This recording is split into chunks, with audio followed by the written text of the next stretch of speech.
Praise the lord. దేవుని నామమునకు మహిమ కలుగునుగాక.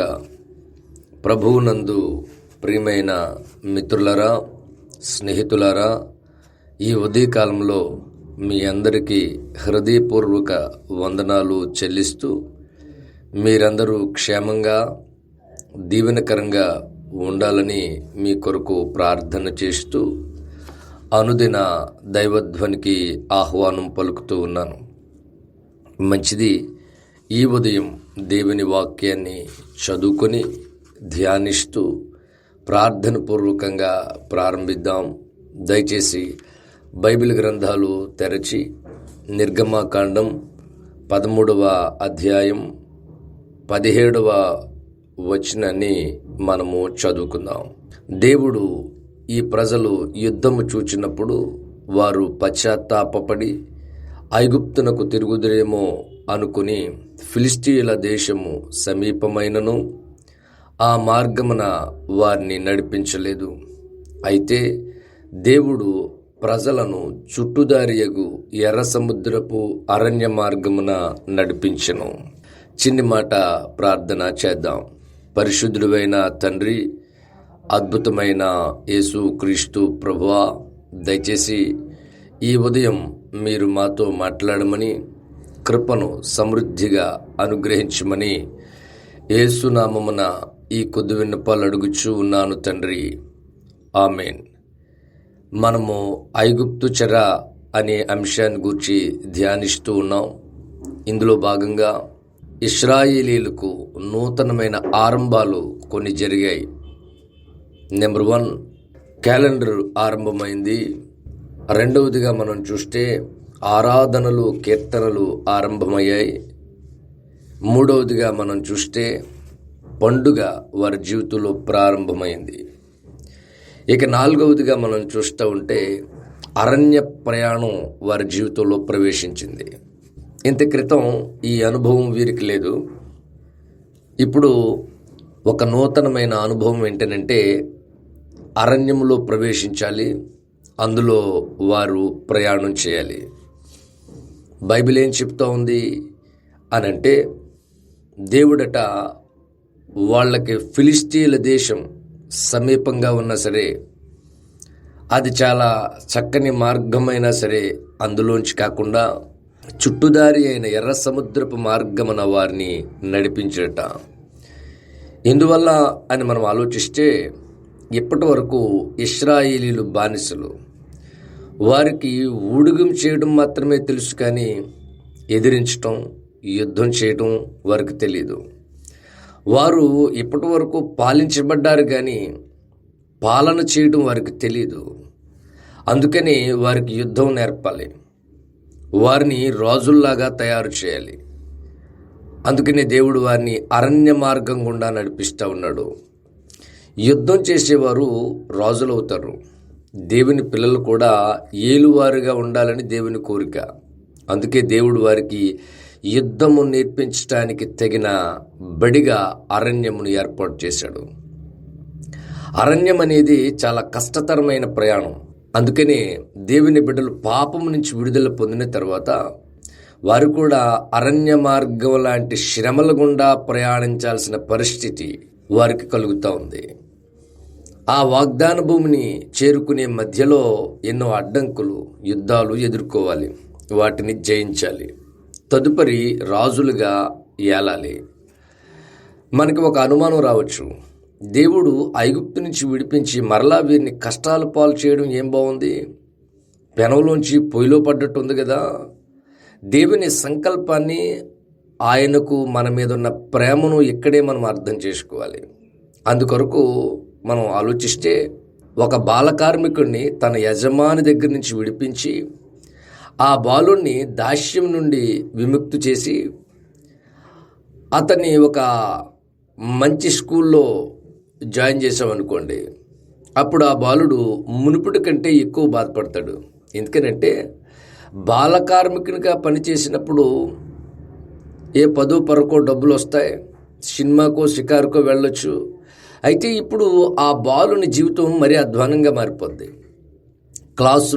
క్లాసు వర్కు, ఇంటిలో హోంవర్కు, ప్రతిరోజు ఉపాధ్యాయుని బెదిరింపులు, అప్పుడప్పుడు తప్పని దెబ్బలు, ఆ బాలుని చిన్న హృదయంలో ఎన్నో ఆలోచనలు తిరుగుతూ ఉంటాయి.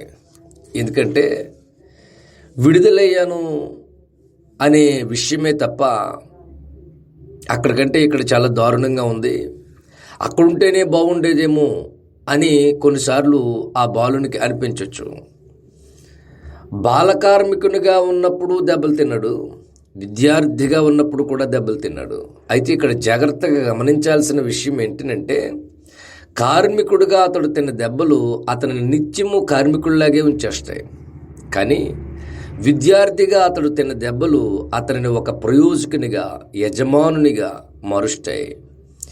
బాలకార్మికుడిగా అతడు భరించినది శిక్ష, విద్యార్థిగా అతను పొందినది శిక్షణ.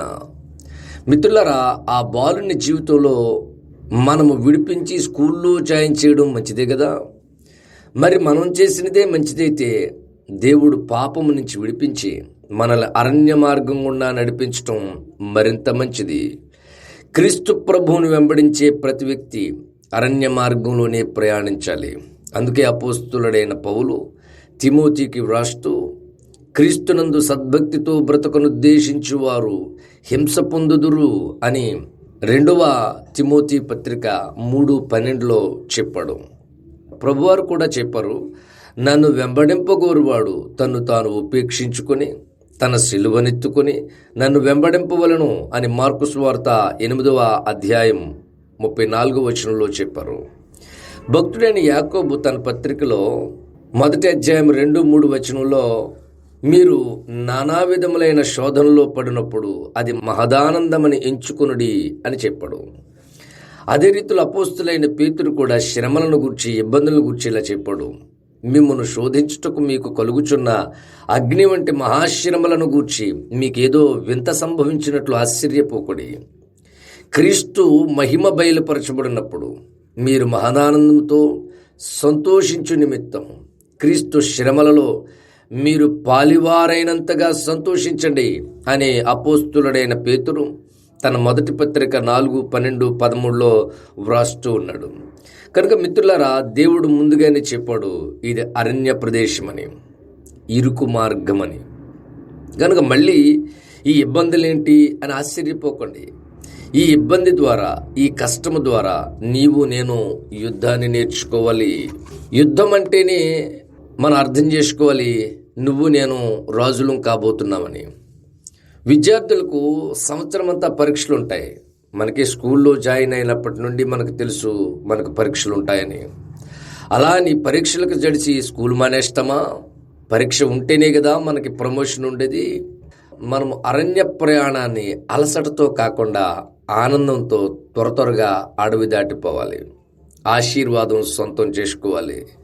ఇంకొక అద్భుతమైన విషయం ఏంటంటే, మనం అరణ్యములో ఉన్నామనే మాటే కానీ మనతో పాటు పగలు మేఘస్తంభంగా, రాత్రి అగ్నిస్తంభంగా దేవుడు మనతో ఉన్నాడన్న సంగతి మనం మర్చిపోకూడదు. దేవుడు మనతో ఉంటే అది ఎంత దారుణమైన పరిస్థితి అయినా మనం కంగారు పడాల్సిన పరిస్థితి లేదు. అందుకే దావీదు తన కీర్తనలో, గాఢాంధకారపు లోయలో నేను సంచరించినను ఏ అపాయమునకు భయపడను అని అంటాడు. ఎందుకనంటే దేవుడు మనతో ఉన్నప్పుడు మనము ఇబ్బంది పడే పరిస్థితి మనకు ఉండదు. ఈ అరణ్యంలో ఉన్న మనకు దేవుని సహాయం ఉన్నదన్న సంగతి మరవకూడదు. అందుకని అపోస్తులైన పౌలు తన పత్రికలు ఇలా చెబుతా ఉన్నాడు, ఎటుపోయినను శ్రమపడుచున్నను ఇరికింపబడి వారము కాము, అపాయములో ఉన్నను కేవలము ఉపాయము లేని వారము కాము, తరమబడుచున్నను దిక్కు లేని వారము కాము, పడద్రోయబడినను నశించి వారము కాము అని కొరింథీయులకు రాసిన మొదటి పత్రిక 4వ అధ్యాయం 8-9 వచనాల్లో పౌలు చెబుతూ ఉన్నాడు. కనుక మనకు వచ్చిన ఇబ్బంది ఏముంది? ఆకలేసినప్పుడు అన్నం లేకపోతే బాధ, కానీ ఆకలేస్తుంది, అన్నం రెడీగా ఉంది, ఇక సమస్య ఉంది. శ్రమలు వస్తూ ఉన్నాయి, శ్రమలో దేవుడు మనకు తోడుగా ఉన్నాడు, ఇక మనకి ఇబ్బంది ఏముంది? మిత్రులారా, విశ్వాస యాత్రలో నీకు నాకు వచ్చే శ్రమలు, ఇబ్బందులు, అవమానాలు వాటికి జడియకుండా దేవుని స్తుతిస్తూ వాటిలో అనేకమైన పాఠాలు నేర్చుకుంటూ అరణ్య ప్రయాణాన్ని ఆస్వాదించాలి. ఎందుకంటే అరణ్య ప్రయాణం ముగిసిన వెంటనే మనము రాజులం కాబోతున్నాం.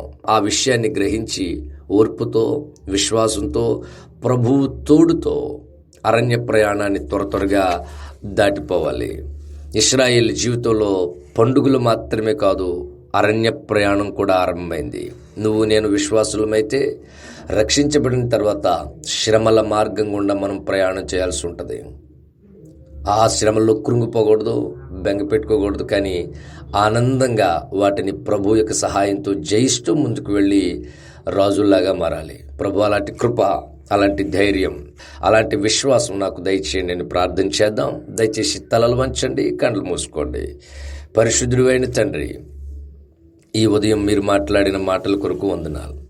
శ్రమలో మేము కృంగిపోకుండా ధైర్యంగా ముందుకు సాగే కృప దయచేయండి. తోడై ఉండమని యేసునామాన ఈ కొద్ది విన్నపాలు అడుగుచూ ఉన్నాను తండ్రి. ఆమేన్. మన తండ్రి అయిన దేవుని ప్రేమ, మన ప్రభు అయిన యేసు క్రీస్తు వారి యొక్క కృప, పరిశుద్ధాత్మ దేవదేవుని సన్నిధి, సహవాసము, ఆశీర్వాదం ఇప్పుడు ఎల్లప్పుడూ మనందరికీ సదాకాలం తోడయండి నడిపించునుగాక. Amen. Amen. Praise the Lord. May God bless you. Thank you.